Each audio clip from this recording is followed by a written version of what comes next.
Ansal house है, Ansal house है, किसी को पूछ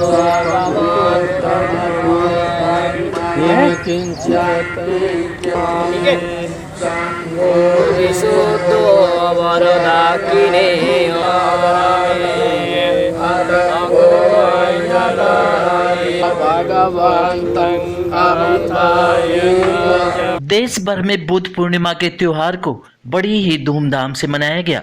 इसी कड़ी में दिल्ली एनसीआर के ट्रांस सिटी के महानाम बुद्ध विहार में भगवान बुद्ध की 2562वीं जयंती को लोगों ने बड़ी ही धूमधाम से और हर्षोल्लास से मनाया।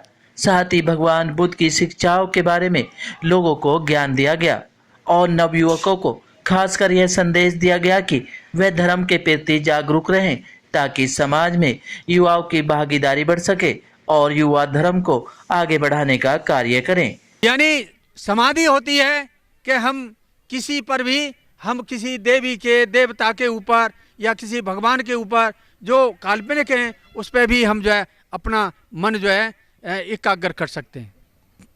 लेकिन ये समाधि जो है सम्यक नहीं होती है। भगवान बुद्ध ने बताया सम्यक समाधि यानी कुशल चित्त के साथ एकाग्रता जब हमारी आती है तो इसको कहते हैं सम्यक समाधि। अब कुशल क्या है? जब हम एकांत में घर में परिवार में बैठ जाते हैं तो हम ध्यान करते हैं, सम्यक समाधि का ध्यान करते हैं कि आज से हमारा ध्यान जो है कुशल होना चाहिए, यानी शीलों के साथ होना चाहिए। हमारा ध्यान समाधि ऐसी होनी चाहिए जिससे हम निरोगी हों, जिससे हम स्वस्थ हों और कोई अकुशल काम न करें।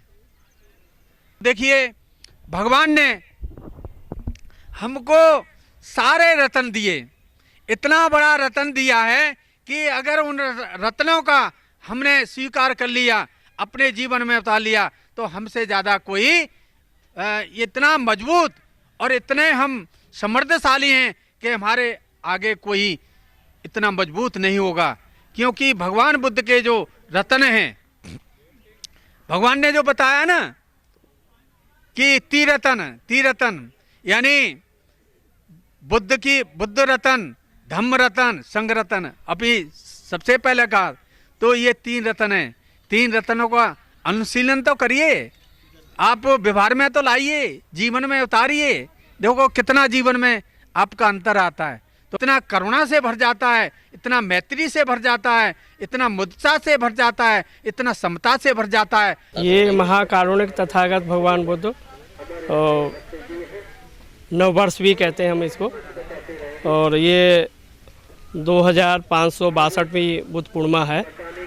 और इसमें यहाँ पर जो महानाम बुद्ध विहार है, Ansal trans Delhi signature city में महानाम बुद्ध विहार है, अंसल हाउसिंग में।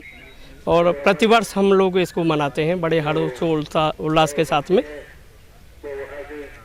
और इससे लोगों की जो भगवान बुद्ध की जो शिक्षा है लोगों तक, जन जन तक पहुँचे, उसके लिए हम प्रयासरत रहते हैं। बुद्ध की शिक्षा बहुत है। जैसे पहली शिक्षा है 5 सीलें हैं। पहली सील है हम प्राणी हिंसा नहीं करेंगे। दूसरी सील है हम चोरी नहीं करेंगे। तीसरी सील है हम व्यभिचार नहीं करेंगे। चौथी सील है हम झूठ नहीं बोलेंगे। 5वीं सील है नशे जुआ शराब की जितनी वस्तुएं उन्हें सेवन नहीं करेंगे। तो ये नैतिकता के 5 मापदंड हैं पूरे संसार में, चाहे हिंदू है, बौद्ध है, सिख है, ईसाई है। जो इस नियम को पालन करता है वो सीलवान बनकर अपने आप को, अपने जीवन को सफल बनाता है।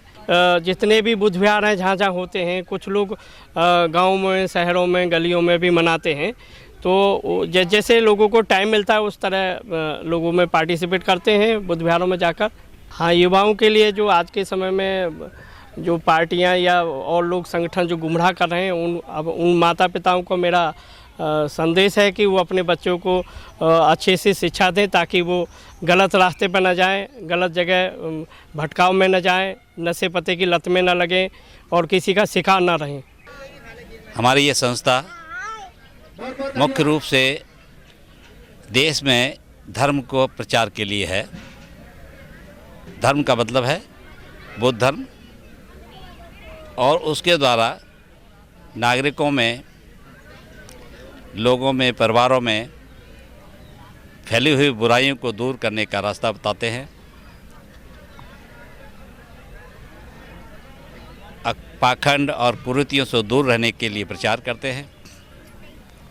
भगवान के मार्ग को बताते हुए उनको बताते हैं कि भगवान का मार्ग ही ऐसा है जो वैज्ञानिक है, जिस पर चलकर हम स्वयं का कल्याण कर सकते हैं, समाज का कल्याण कर सकते हैं, और हमारा देश भी समृद्धशाली होगा।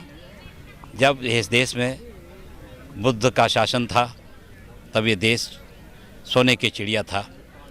इस देश के 60 देश मित्र थे जो आपस में एक दूसरे का सहयोग करते थे।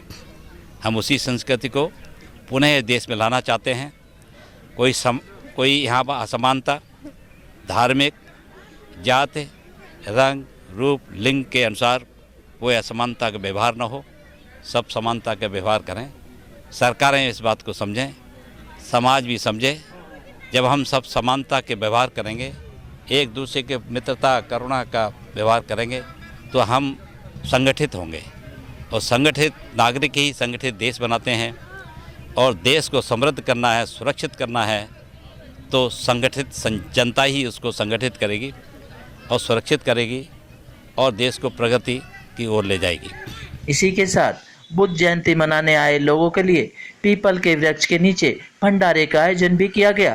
बहरहाल लोगों ने बुद्धिजीवी लोगों के प्रवचनों को सुना और उन पर चलने का प्रण भी किया। सिटी न्यूज दिल्ली के लिए सुरेंद्र गौतम की रिपोर्ट।